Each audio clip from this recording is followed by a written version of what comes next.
Hai, Assalamualaikum guys. Okay, aku nak cerita yang ini relate tak dengan korang. Sebab maybe it's relate to me also lah.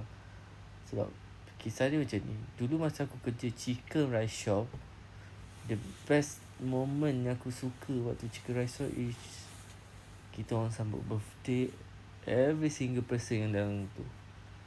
Nowadays, bila aku dah di tahap sekarang, benda dah tak berlaku. Tak ada sambut birthday antara kita orang. Maybe makin besar gaji korang, makin korang tak ada masa untuk buat benda-benda macam tu. That is why lah, waktu kat chicken rice tu, aku rasa the best moment in my life lah.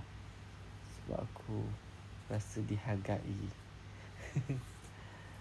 Dan waktu tu juga lah aku boleh bagi ke arwah mak aku duit.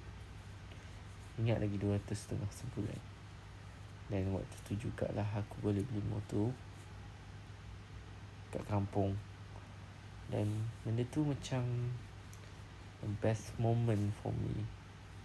Now, bila kau di tahap duit yang banyak pula, it's not about bersyukur tak, tapi kau akan rasa ketenangan tu waktu dulu lagi best. Tapi bila kau dekat dengan duit yang ada sekarang ni,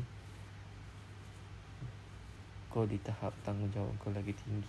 Kau kena ingat tu, Allah bagi kau rezeki lebih. It's not about